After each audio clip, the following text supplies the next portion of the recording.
bayonet can be a good friend to only one of two people, either you or your enemy. It's our purpose to make it yours. The course you're about to see is based on the bayonet tactics of Colonel Biddle of the United States Marine Corps. The secret of bayonet fighting is to be able to strike swiftly and directly at the nearest opening, being always on guard and ready to attack from any angle. The position for this is the flat blade stance shown here. For instructional purposes, the men line up in two ranks, facing inboard, each man paired off against the man opposite. The instructor checks their fighting stance and corrects any errors. Get your feet apart. You're too easy to knock off balance. That's better.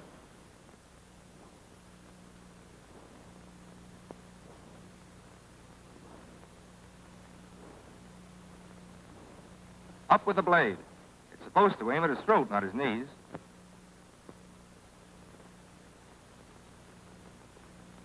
Take it easy, pal. Relax.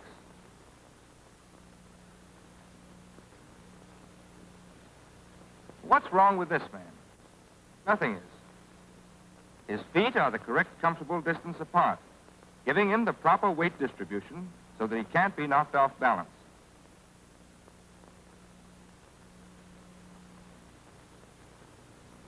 The piece is held firmly, but it's still flexible. The blade at the best angle for both attack and defense, and he's ready to move in any direction. Now we'll show you the whys and wherefores of that stance. Anyone who has ever boxed can master it easily. Not only the stance, but the arm and footwork is exactly the same as in boxing. Left jab.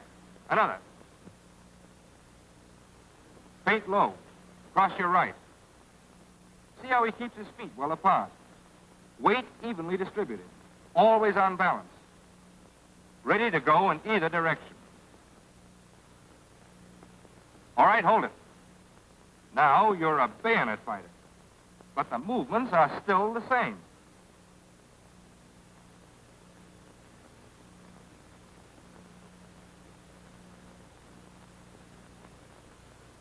Left jab, right cross,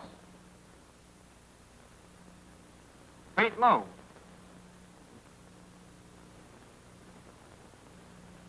In practicing the footwork, to either side,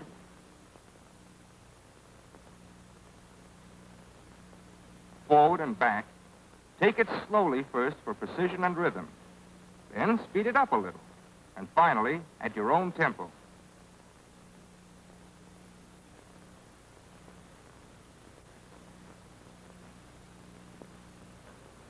In moving in or out for a forward or rear pass, you're always on guard, ready to move in any direction. In pivoting, the rifle is raised to be sure the blade will have clearance, no matter how close the quarters you're in. The movements are exaggerated at first, for practice. But after the mechanics of it are mastered, it becomes all one motion.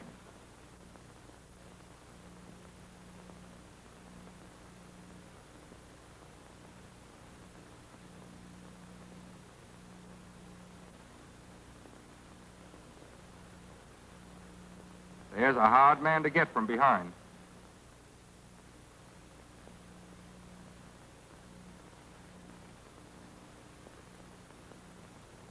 Don't worry about keeping in step. Take whatever size step is natural.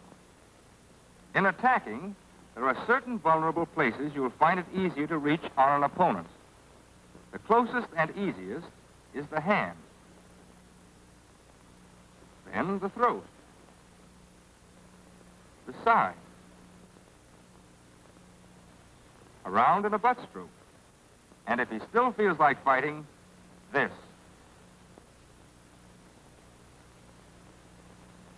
And one to grow on. All right? Let's try them. Stand by. On guard. Inboard rank, thrust. The outboard rank parries. Parry left. Parry right.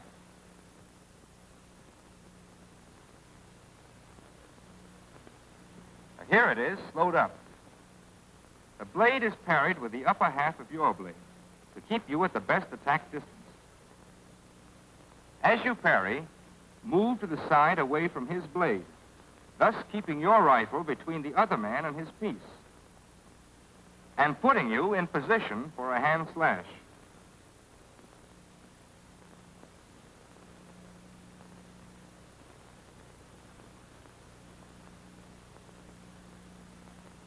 Notice how close your blade is to his hand after the parry.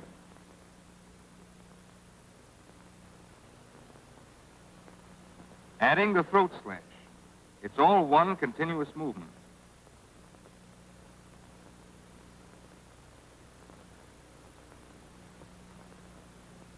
Parry, hand, throat. And to the other side.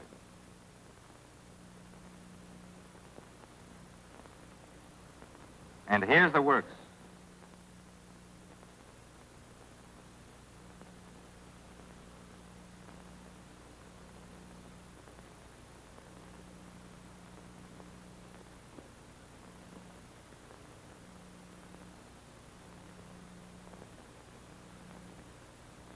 That ought to do it.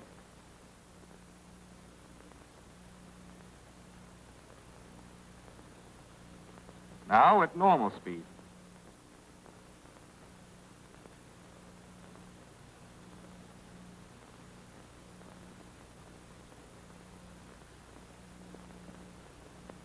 That's called the survey special. Remember what we saw the boxer do? Feint low? Here it is again.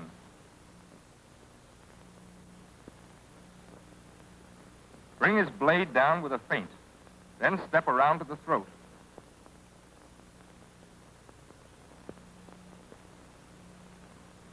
Or to the other side.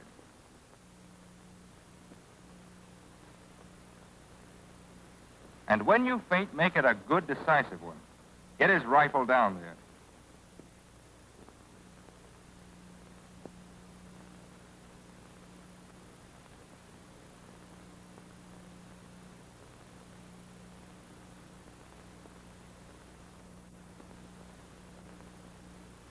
Now, the double parry. If the first parry doesn't knock his blade away far enough, or if he recovers too soon, hit it again.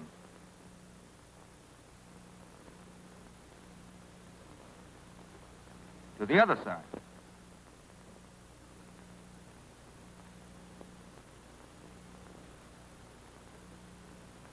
The disengage.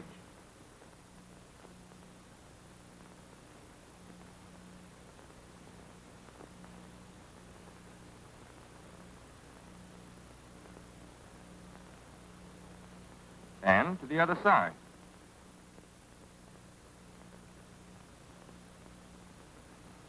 If your blades are locked, give way suddenly. Slide under, and the force of his own pressure will throw him off balance.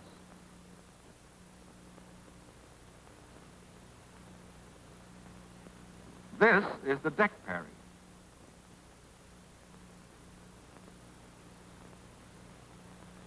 As he thrusts, parry it left and into the deck with the end of your blade.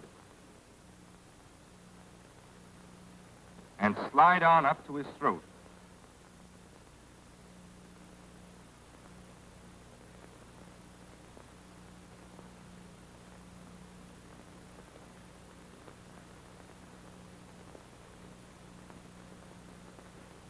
Parry and straight thrusts. That's got him. This is only done to one side, as his shoulder and arm would protect him on the other side.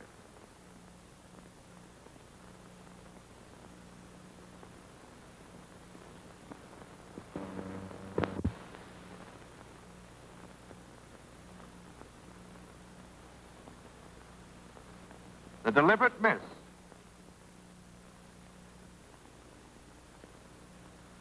Now, in slow motion, if you should miss your first parry, either by accident or on purpose, your blade is still close enough to parry back the other way and follow it up.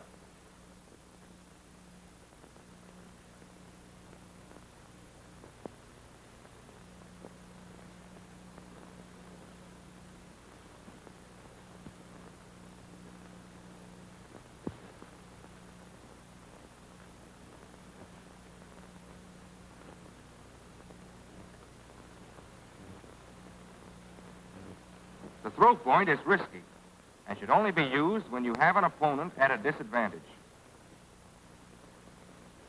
For instance, if he slips,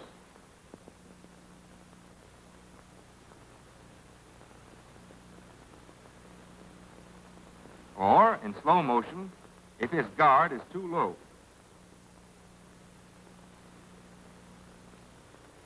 Or you can paint it down.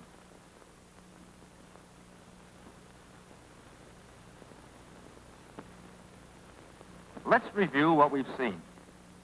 First, the stance. Feet well apart. Knees bent slightly. Blade flat, pointed at his throat. Footwork. Speed.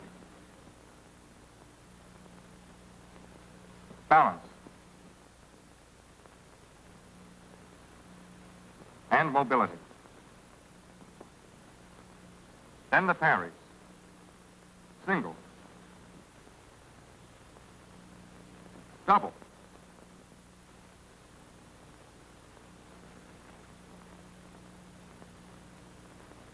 And into the deck. The attack spots, the hand, the throat, jab to the body, the butt stroke, butt smash,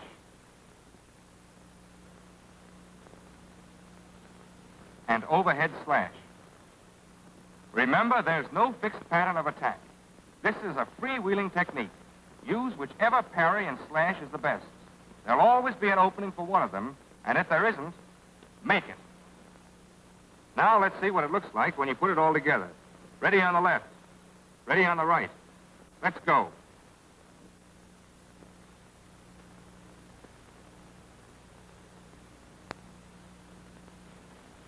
Easy, boys. This is only practice. There's no place for a wrong-way Murphy here. Uh-oh. 2 against 1. In a spot like that, keep both men in front of you. Naturally, they're not trying to really cut each other now. But they're learning speed and timing and alertness here on the training field. They're learning to handle a bayonet with ease and instinct. And that's a damn good thing to know. For someday, not on the training field, when the word is passed to fix bayonets, it'll be nice to feel you've got some cold steel out there on the end of your rifle that you know how to use.